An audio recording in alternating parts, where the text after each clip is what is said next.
네, 오늘 우리가 읽은 시편 31편, 꽤 긴 시편임에도 불구하고 우리가 한 절도 빠지지 않고 읽었습니다. 이 시편 31편 말씀을 이제 택하여 준비하는 가운데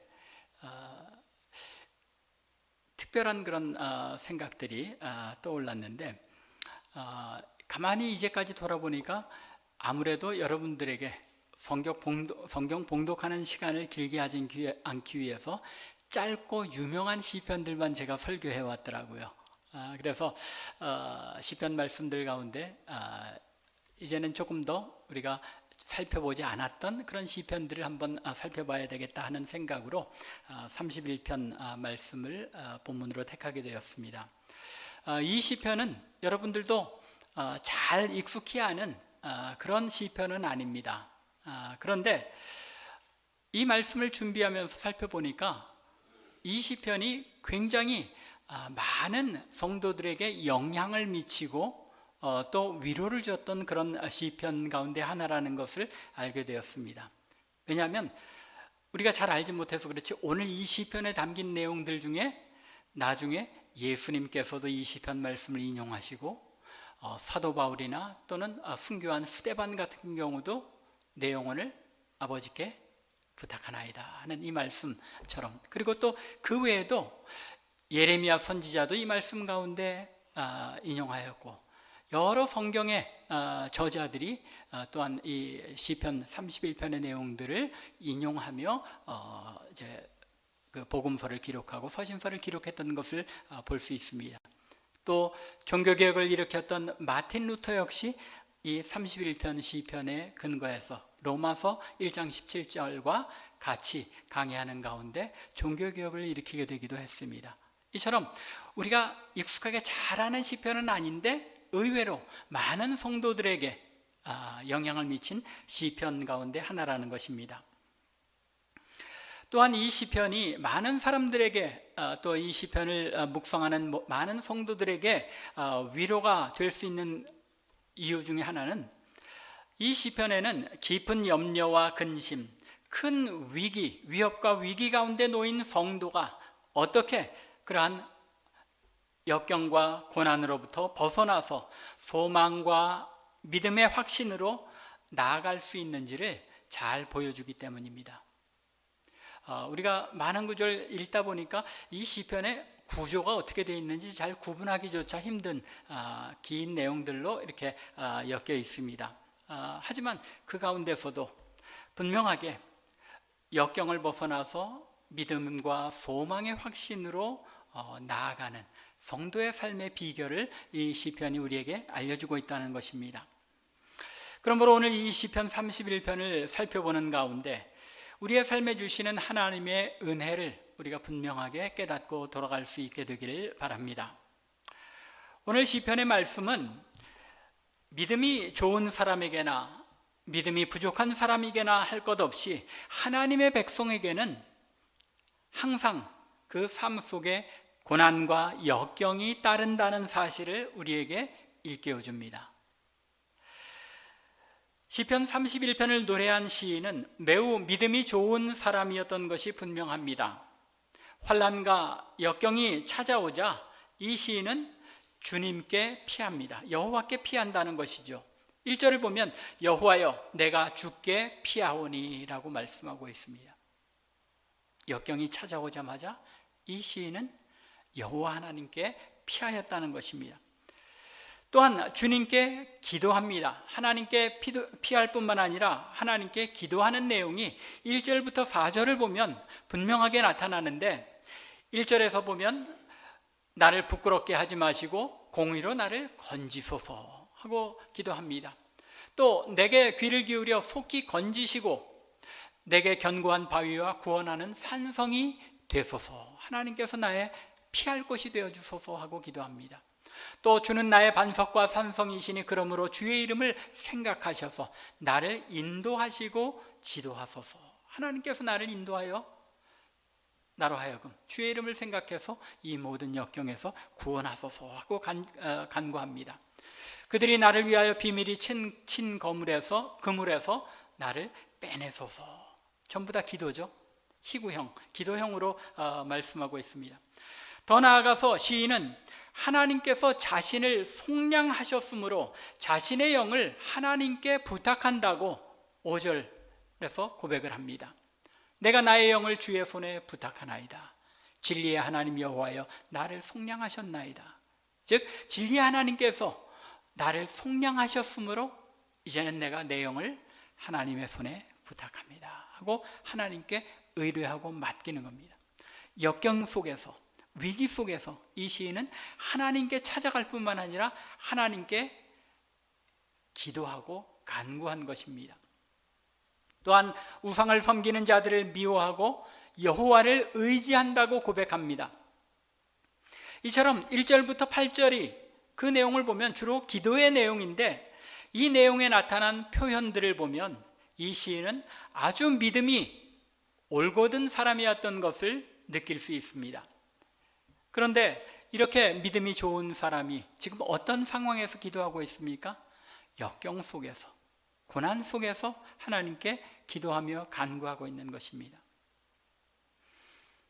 믿음이 좋은 사람에게도 역경이 찾아온다는 것입니다.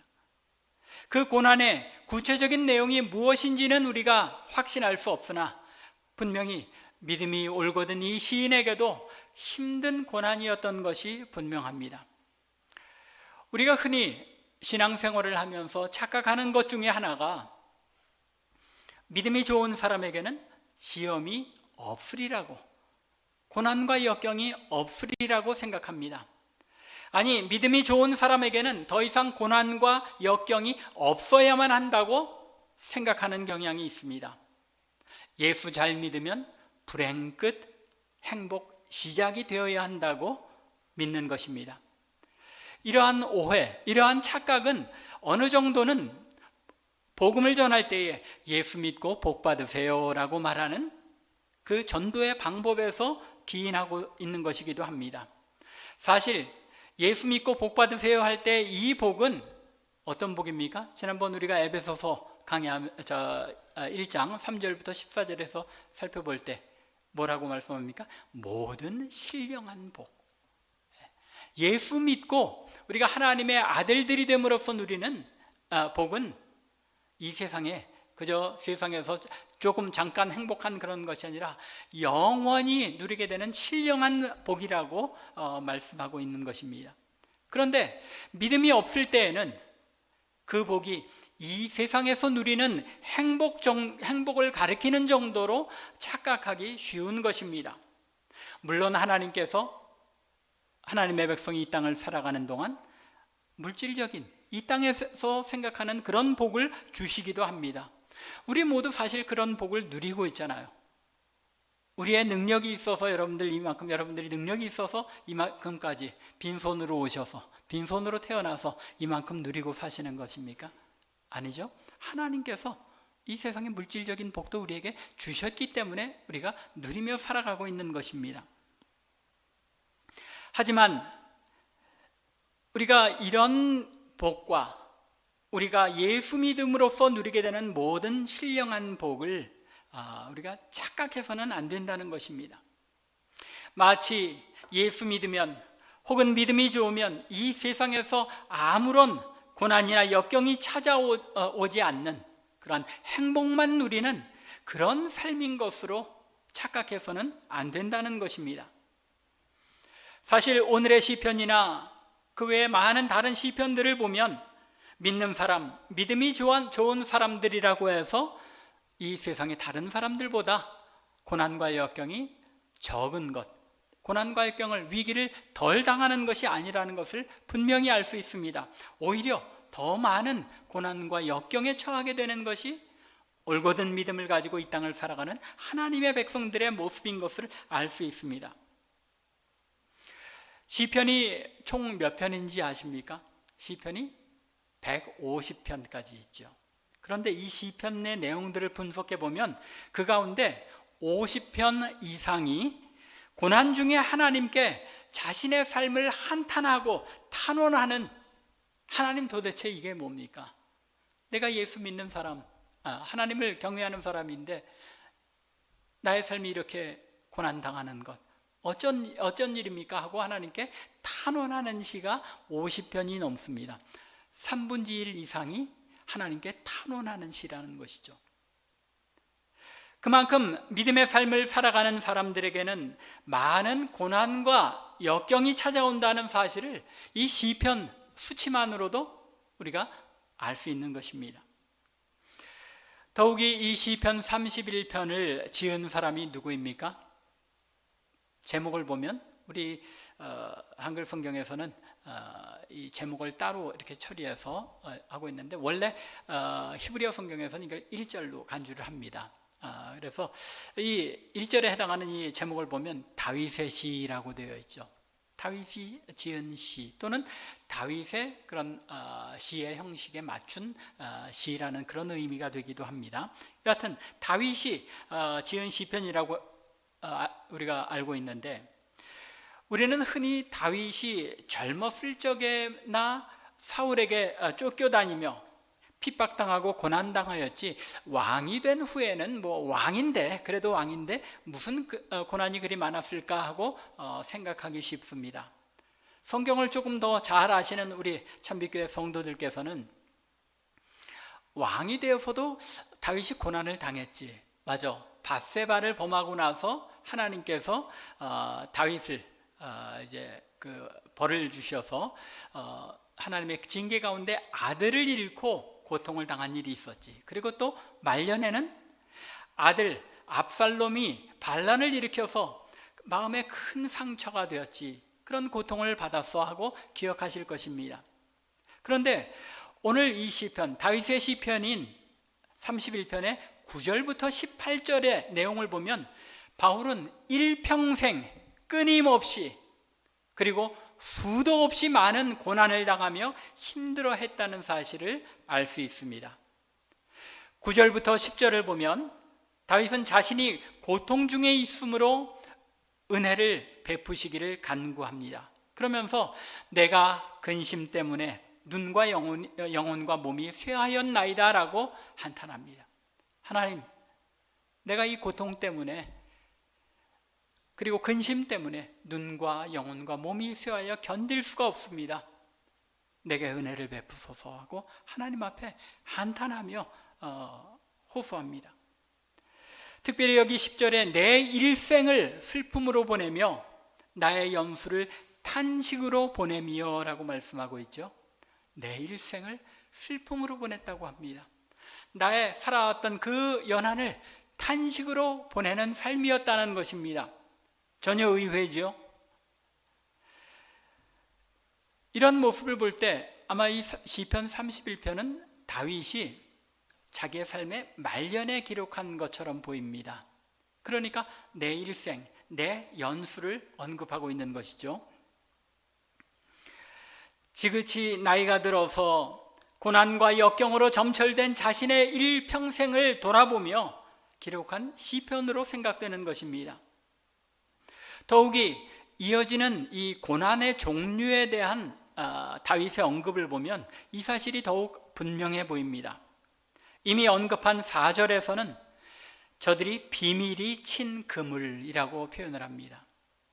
4절, 그리고 또 11절에서는 대적들에게 욕을 당하고 이웃과 심지어 친구들까지도 자신을 외면하는 어려움을 당했음을 언급합니다.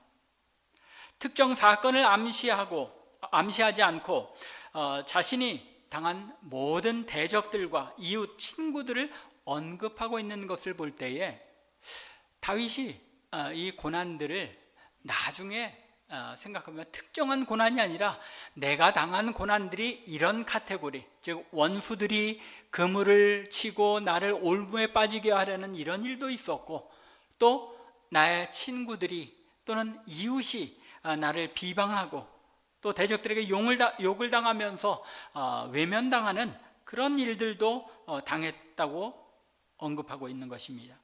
또한 12절에서는 내가 잊어버린 바 되었고 죽은 자를 마음에 두지 않는 것 같이, 더 나아가 깨진 그릇과 같이 사람들에게 잊혀지고 소외되는 경험도 있었다고 말합니다. 깨진 그릇 하면은 다시 붙일 수 없는 그런 것이고 버려진 그런 것을 상징하죠. 그래서 자신이 마치 버려진 사람처럼, 사람들이 더 이상 나는 기억해 주지도 않는 그런 존재인 것처럼 느끼는 소외된 고통을 겪기도 했다는 것입니다. 또 13절을 보면 자신의 생명을 뺏으려고 비방하고 모함하는 자들로 인해 두려움에 휩싸였던 일도 있고, 또 18절을 보면 교만하고 완악한 말로 다윗에 대해 거짓말하는 자도 수를 셀 수 없을 정도로 13절이요 많이 있었다는 것입니다. 이러한 다윗의 고백에 의하면 그의 고난과 역경은 단지 왕이 되기 전이나 왕위에 오르고 나서 한두 번 찾아온 것이 아니라 일평생에 걸쳐서 각양각색의 고난과 역경에 시달리는 삶을 살았던 것을 분명히 알 수가 있습니다. 우리의 삶에 우리가 생각하는 여러 고난과 근심, 역경, 위기, 그 모든 것을 다윗도 역시 당했다는 것입니다. 우리는 흔히 생각하기를 나만 이렇게 많은 고난을 당한다고 생각들을 합니다. 그런데 하나님께서 공평하셔서 그러신 건지 모든 사람에게 각기 자신의 그런 만큼의 고난과 역경, 위기를 일평생에 걸쳐 지속적으로 주신다는 것입니다. 조금 뒤에 살펴보겠지만 사실은 하나님께서 일평생에 걸쳐 이런 고난을 우리에게 주시는 것이 우리에게 복이고, 또한 하나님께서 우리를 끊임없이 빚어가시고 우리를 사랑하신다는 하나님의 사랑의 증거라는 것입니다. 오늘 시편을 보면 다윗은 이러한 고난과 역경으로 점철된 삶을 살아가는 가운데서도 그 믿음을 지킬 뿐만 아니라 그 믿음이 더욱 강해져 가고 확신이 커가고 소망으로 넘쳐가는 것을, 변화해 가는 것을 볼 수 있습니다. 그 이유가, 혹은 그 비결이 무엇입니까? 간단하게 답하자면 오늘 이 시편 31편 자체가 가만히 보면 한탄하며 하나님 앞에 기도하는 것이었잖아요. 기도가 비결인 것을 알 수 있습니다. 이미 여러분이 본문을 읽으시면서 느끼신 것처럼 이 시편 31편은 1절부터 8절에 걸쳐서 일반적인 하나님 앞에 간구가 있었고, 9절부터 18절에 이르기까지는 하나님 앞에 탄식하며 더 간절하게 하나님 앞에 부르짖는 그런 탄식의 기도입니다. 그런데 이 두 구조가 1절부터 8절, 9절부터 18절이 비슷한 구조적인 전개를 가지고 있습니다. 하나님 앞에 간구하는 것으로부터 믿음으로, 그리고 한탄과 탄식으로 하나님 앞에 조르듯이 부르짖는 간구에서 믿음과 소망으로 발전되어 나가고 있다는 것입니다. 이미 언급한 것처럼 1절부터 4절 상반절까지는 이 다윗의 간구가 이어집니다.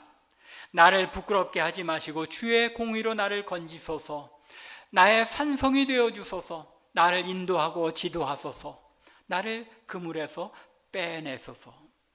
그리고 나서 4절 하반절부터는 어떻게 변합니까? 이 간구에서 확신에 찬 고백으로 넘어갑니다.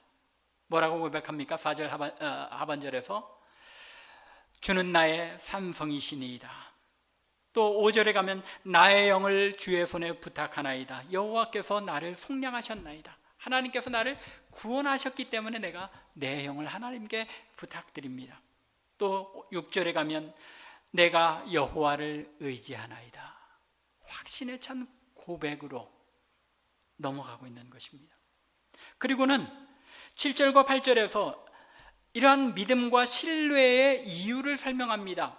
내가 주의 인자하심을 기뻐하며 즐거워할 것은, 내가 이렇게 기뻐하며 하나님 확신에 차서 고백할 수 있는 이유는 주께서 나의 고난을 보시고 환난 중에 있는 내 영혼을 아셨으며 나를 원수의 수중에 가두지 아니하셨고 내 발을 넓은 곳에 세우셨음이니이다. 발전되어가는 구조가 보이십니까? 환난과 역경 가운데 하나님 앞에 화들짝 놀라서 하나님 앞에 나아가 기도하지만, 기도하는 가운데 하나님이 어떤 분이신지 확신하며 하나님 앞에 그 신뢰를, 확신을 고백하며 그 고백의 이유, 자신이 확신에 찬 믿음의 확신을 가질 수 있는 그 이유를 하나님 앞에 아뢰는 것입니다. 이런 구조가 9절부터 18절에서도 반복되어 나타납니다. 9절부터 13절까지는 탄식과 한탄이 이어집니다. 여호와여, 내가 고통 중에 있사오니 내게 은혜를 베푸소서. 하나님, 내가 죽겠습니다. 눈과 영혼과 몸이 쇠하고 내가 지쳐서 이제는 견디지 못할 것 같습니다 하고 하나님 앞에 한탄합니다. 내 일생을 슬픔으로 보내며 나의 영수를 탄식으로 보낸다는 것이 도대체 말이나 됩니까, 하나님? 그래도 내가 이스라엘의 왕인데, 하나님을 섬기는, 하나님을 대신하여 하나님의 백성을 다스리는 왕인데, 하나님, 나에게 이런 고난들이 지속된다는 것이 가능한 이야기입니까? 내 기력이 나의 죄악 때문에 약하여지며 나의 뼈가 쇠할 정도로 이제는 고난과 역경에 지쳐갑니다. 11절에 가면 내가 욕을 당하고 나를 길에서 보는 이웃과 친구들조차도 나를 외면하고 피하는 이런 모욕적인 상황까지도 가고 있습니다. 사방에서 나를 치고 내 생명을 빼앗으려고 수군대고 비방하고 모략하고 있습니다. 13절, 14절로 넘어갑니다. 14절에 일어나선 일순간 이러한 탄식이 무엇으로 바뀝니까? 믿음의 간구와 고백으로 바뀝니다. 14절에서 여호와여, 그러하여도 나는 주께 의지하고 주는 내 하나님이시라 하였나이다. 내가 이렇게 죽을 지경에 도저히 견디지 못할 그런 상황에 있음에도 불구하고 나의 하나님은 여호와밖에 없나이다. 하나님을 의지하고 붙들 수밖에 없었습니다 라고 고백합니다. 그래서 15절에 보면 내 앞날이 주의 손에 달려 있으니 나를 건지소서. 하나님께서 다스리시는 것을 내가 분명히 압니다. 하나님, 나를 건지소서. 주의 얼굴을 종에게 비추시고 주의 사랑하심으로 나를 구원하소서. 여러분들 많이 들어보신 구절이죠. 민수기 6장의 제사장의 축복입니다.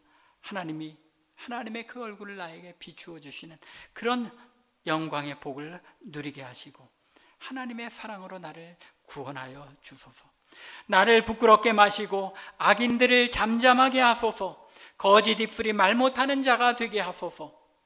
하나님께서 자신을 핍박하는 대적들의 손에서 건지시고 구원해내실 수 있는 하나님이심을 다시 한번 분명히 확신하고 그분께 자신을 의탁하고 의뢰하고 있는 것입니다. 이러한 믿음의 확신은 하나님께 대한 더 큰 신뢰와 믿음 그리고 소망으로 이어집니다. 19절부터 24절에 이 발전이 나타나고 있는데, 탄식하며 간구하는 가운데 이 시인의 믿음의 눈은 발전해 나갑니다. 하나님의 은혜와 하나님께 대한 더 놀라운 확신으로 발전되어 가고 있는 것입니다. 19절과 20절입니다. 주를 두려워하는 자를 위하여 쌓아두신 은혜. 하나님께서 주를 두려워하는 자들을 위해서 복을 쌓아두셨다는 것입니다. 은혜를 쌓아두셨다는 것입니다. 곧 주께 피하는 자를 위하여 인생 앞에 베푸신 은혜가 어찌 그리 크신지요. 참 놀라운 발전 아닙니까? 하나님 죽겠습니다 하고, 그러나 그 가운데 하나님이 어떤 하나님이신지 되돌아보고 기억하다 보니까 이제는 하나님께서 나를 향해 가지고 계신 그 은혜가 얼마나 놀랍고 풍성한지요. 이렇게 하나님께 대한 찬양과 고백으로 넘어가고 있는 것입니다. 고난과 역경으로 점철된 인생을 한탄하고 탄식하는 가운데 시인은 하나님께서 고난과 역경으로 인해 하나님께 피하였던 자신에게 베푸셨던 그 모든 은혜를, 그 은혜의 풍성함을 기억하고 돌아보고 고백할 수밖에 없게 되었던 것입니다. 그래서 20절에서 주께서 주를 두려워하며 주께 피하는 자들을 주의 은밀한 곳에 숨기사 사람의 꾀에서 벗어나게 하시고 비밀이 장막에 감추사 다툼에서 면하게 하실 것임을 확신합니다. 이렇게 놀라운 은혜를 계획하시고 베푸신 그 하나님께서 나를 은밀한 곳에 비밀한 곳에 숨기고 그 모든 위기를 넘어가게 하실 것임을 내가 확신합니다. 이런 놀라운 고백을 할 수 있게 된 것입니다. 왜 그렇게 다윗은 어떻게 이렇게 확신할 수 있게 된 것입니까? 자신의 체험, 하나님께서 나에게 베푸신 그 은혜를 돌아볼 때에 내가 지금 당하는 이 역경과 고난도, 이 위기도 하나님께서 나를 숨기시고 나를 피하게 하셔서 이겨나가게 하실 것임을 분명하게 확신할 수 있었던 것입니다. 이러한 확신은 21절부터 24절에 걸친 찬양과 권면으로 이어집니다. 여호와를 찬송할지어다. 하나님께서 나에게 베푸셨던 그 은혜를 돌아보며 하나님에 대한 더 큰 확신으로 나아가자. 이제는 하나님을 찬송할 수밖에 없는 자리로 나아가는 것입니다. 견고한 성에서 그의 놀라운 사랑을 내게 보이셨음이로다. 하나님께서 나를 숨기시며 나를 보호하시는 그 사랑을 나로 하여금 느끼게 하셨기 때문에 나는 찬송할 수밖에 없다는 것입니다. 내가 놀라서 말하기를 주의 목전에서 끊어졌다 하였사오나 나는 그 역경과 위기 속에서 절망하며 이제는 더 이상 살 소망이 없다고, 내 목숨이 이제는 끝이다라고 생각하였던 그때 내가 하나님께 부르짖었더니 주께서 나의 간구하는 소리를 들으셨나이다. 그 결과는 너희 모든 성도들아, 너희도 여호와를 사랑하라. 우리는 여호와를 사랑할 수밖에 없지 않느냐. 여호와께서 진실한 자를 보호하시고 교만하게 행하는 자에게 엄중히 갚으시느니라. 여호와를 바라는 너희들아 강하고 담대하라 라고 권면한 자리까지 나가는 것입니다. 이처럼 시편 31편에는 하나님의 백성이 고난과 역경을 벗어나 그 위기를 믿음과 확신 그리고 소망으로 나아갈 수 있게 하는 그 비결이, 그 믿음의 원리가 이 시편 31편에 담겨 있는 것입니다. 그 비결은 바로 기도하며 때로는 나의 처지를 하나님 앞에 한탄하고 탄식하며 하나님 앞에 엎드리는 것입니다. 하나님 앞에 나아가는 것입니다. 하나님께서 우리를 하나님의 아들들이 되게 하심으로써 우리에게 이러한 특권을 주신 것, 우리 이미 에베소서를 통해서 살펴보았습니다. 하나님의 아들들이 되게 하셨습니다. 이런 특권을 아바 아버지라고 부르며 하나님 앞에 나아갈 수 있는 특권을 주신 것입니다. 고난과 역경 가운데 내 처지를 탄식하고 한탄하며 하나님께 아뢰일 때 하나님께서 돌아보시고 들으신다는 것입니다. 여기서 돌아보고 들으신다는 이 동사가 굉장히 중요한데, 그래서 다윗은 7절에서 내가 주의 인자하심을 기뻐하고 하며 즐거워할 것은 주께서 나의 고난을 보시고 환난 중에 있는 내 영혼을 아셨으며 라고 고백합니다. 여기에 보시고 아셨다는 이 표현은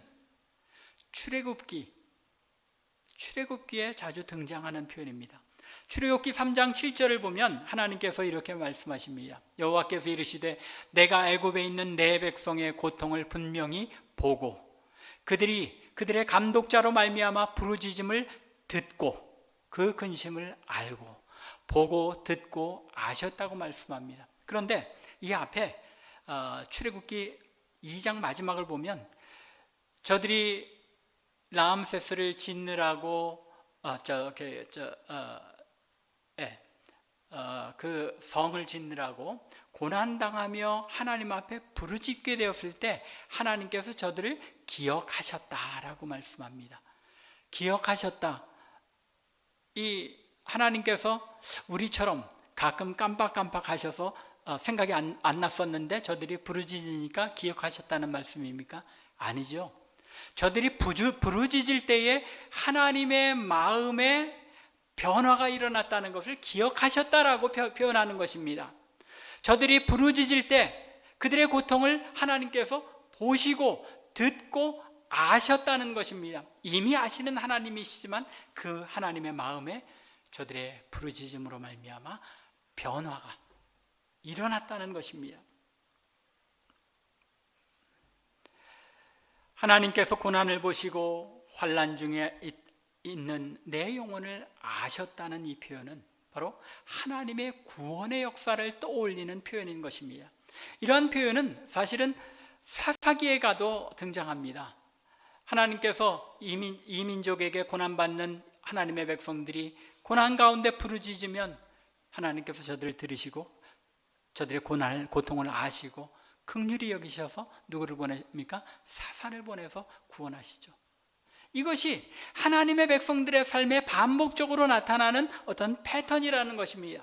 고난과 역경 속에서는 무엇을 해야 한다는 것입니까? 하나님 앞에 나아가 기도하며 부르짖어야 한다는 것입니다. 하나님의 자녀들이 역경과 고난 가운데 그 고난을 벗어나고 극복하고 발전할 수 있는 그 비결을 우리에게 성경은 반복적으로 알려주고 있는 것입니다.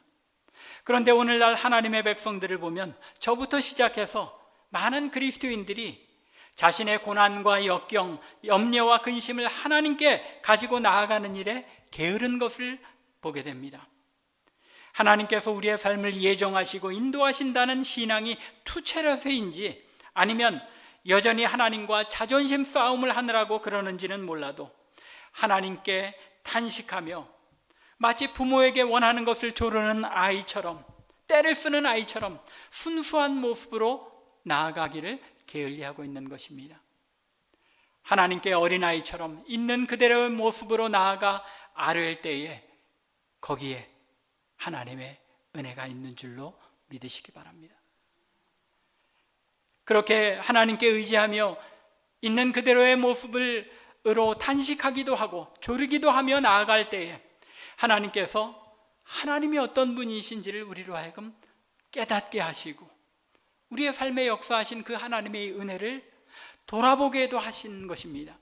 다윗이 기도하는 가운데 하나님이 자신의 산성이시고 반석이 되셔서 주의 공의로 자신을 건지시고 자신을 속량하는 분이심을 확신하게 되고 자신의 영혼을 여호와의 손에 맡길 수 있었던 것, 그것이 바로 하나님 앞에 울부짖으며 부르짖으며 나아갈 때 하나님께서 그에게 베푸신 은혜의 역사인 것입니다. 단식하는 가운데 하나님께서 자기에게 베푸신 은혜가 얼마나 크고 놀라운지를 깨달은 다윗처럼 성도는 어린아이처럼 하나님께 나아가 탄식하며 기도하는 가운데 하나님의 하나님 되심을 깨닫고 믿음의 확신으로 더 나아가 소망과 찬양으로 우리의 신앙이 상승될 수 있다는 것입니다. 그리고 이러한 믿음의 확신과 소망은 하나님을 향한 찬양으로 우리로 하여금 나아가게 하는 것입니다. 말씀을 맺겠습니다. 하나님은 당신의 자녀들의 삶에서 고난과 역경을 거두어 가시지 않습니다. 늘 당신의 자녀들의 삶의 언저리에 고난과 역경, 근심과 걱정을 두셔서 그들이 하나님께 탄식하며 간구하는 가운데 하나님께 나아가기를 원하십니다. 그리고 그러한 탄식과 기도 가운데 더 큰 믿음의 확신으로 나아가게 하시며 하나님이 어떤 분이신지를 깨닫고 하나님께서 베푸신 은혜를 돌아보며 소망 가운데 하나님을 찬양하게 하시는 것입니다. 하나님은 이처럼 인생의 위기를 믿음과 소망으로 바꾸어 나가는 하나님이십니다. 여러분들의 삶의 고난과 역경, 근심과 걱정, 염려로 말미암아 위기감을 느끼거나 절망하고 계시는 분이 있습니까? 부모 앞에 투정하고 조르는 어린아이와 같은 심령으로 하나님께 나아가 나의 처지를 아뢰며 울부짖으며 부르짖으며 나아가시기를 바랍니다. 하나님께 나아가 기도하며 탄식하는 가운데 하나님께서 주시는 위로와 은혜가 있는 줄로 믿습니다. 기도하는 가운데 하나님이 어떤 분이시며 나의 인생 가운데 어떻게 은혜를 베푸셨는지를 깨닫는 가운데 하나님을 더욱 의지하며 신뢰하고 소망을 가지게 되는 줄로 믿습니다. 왜냐하면 그것이 인생들에게 고난과 역경, 위기를 주시는 하나님의 목적이기 때문입니다. 바라기는 하나님께서 우리의 삶에 고난과 역경을 주실 때에 하나님의 자녀로서 하나님 앞에 나아가 무릎 꿇기를 원하시는 줄로 믿고 하나님 앞에 엎드릴 수 있는 저와 여러분은 되시고 그로 말미암아 하나님께서 주시는 믿음의 확신과 또 소망을 가지고 하나님을 찬양하는 자리에까지 나아가게 되는 저와 여러분들, 그리고 우리 참빛교회 되기를 주님의 이름으로 간절히 축원합니다. 기도드리겠습니다.